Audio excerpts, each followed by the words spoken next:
Bismillahirrahmanirrahim. Assalamualaikum warahmatullahi wabarakatuh. Alhamdulillahi hamdan katsiran kama amar, fantaha amma naha anhu wa hadzar.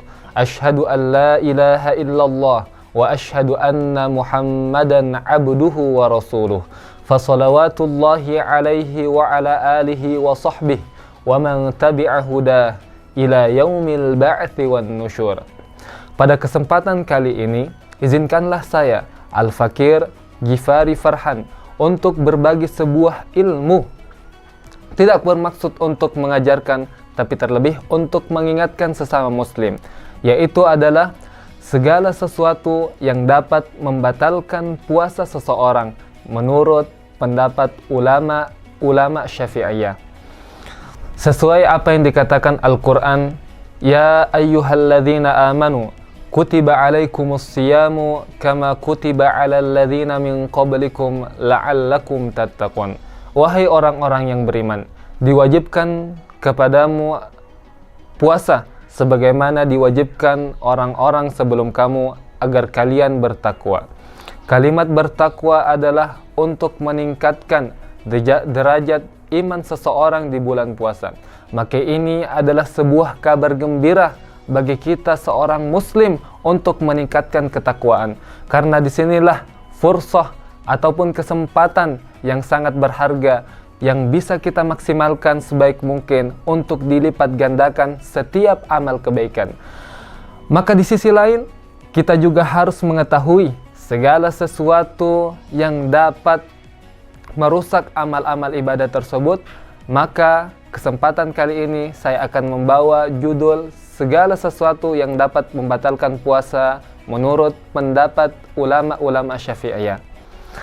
Maka poin yang pertama adalah menurut pendapat ulama-ulama Syafi'iyah bahwasanya ketika segala sesuatu yang masuk ke dalam rongga, yaitu adalah rongga hidung, kemudian rongga mulut, kemudian telinga, dan yang terakhir ada dubur, ketika sesuatu masuk ke dalam satu dari empat ini, maka sudah cukup untuk membatalkan seseorang, membatalkan puasa seseorang.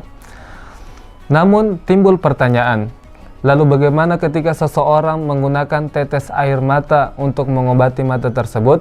Maka apakah puasanya batal atau tidak? Maka ulama sepakat bahwasanya puasanya tidak batal. Karena kenapa? Karena dia tidak termaksud dari rongga yang kita sebutkan. Kemudian pendapat yang kedua adalah suntikan ke dalam salah satu dari dua kelamin, seperti seseorang yang memasukkan cairan untuk mempermudahnya untuk berbuang air besar, maka itu sudah cukup untuk membatalkan puasanya.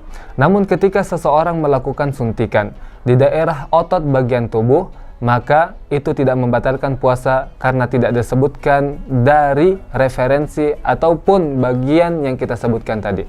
Kemudian poin yang ketiga adalah ketika seseorang muntah dengan sengaja, ketika seseorang memasukkan tangannya ke dalam mulut bermaksud untuk memuntahkan dirinya, maka sudah cukup baginya untuk membatalkan puasanya pada hari itu. Namun berbeda ketika saudara-saudara kita yang tinggal di daerah dingin yang sangat ekstrim, yang terkadang membuat mereka muntah dengan sengaja, maka mereka mendapat keringanan dari agama, maka puasanya itu tidak batal.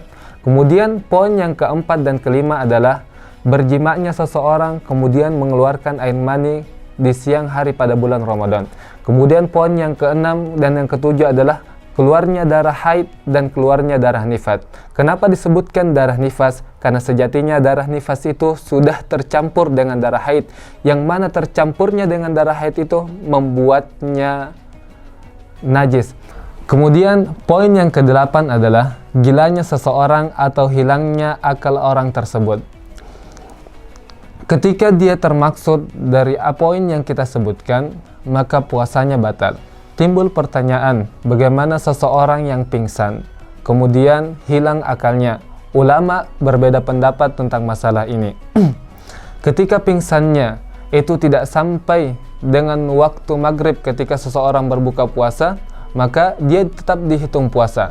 Namun ketika pingsannya melebihi waktu maghrib, melebihi orang berbuka puasa, maka wajib atasnya qada, kemudian mengganti di lain hari. Kemudian poin yang ke-9 adalah murtadnya seseorang. Kemudian poin yang terakhir, yang ke-10, yaitu adalah seorang perempuan yang melahirkan di siang hari pada bulan Ramadan. Maka itulah tadi 10 poin yang mana disepakati oleh ulama-ulama Syafi'iyah yang dapat membatalkan puasa seseorang. Sebelum saya mengakhiri tausiah singkat saya pada hari ini, timbul pertanyaan, bagaimana hukum seseorang yang menelan ludah pada saat ia puasa? Ulama mengatakan untuk menelan ludah itu tidak membatalkan, tapi ketika ludah itu bercampur dengan darah, maka sudah cukup baginya untuk membatalkan puasanya.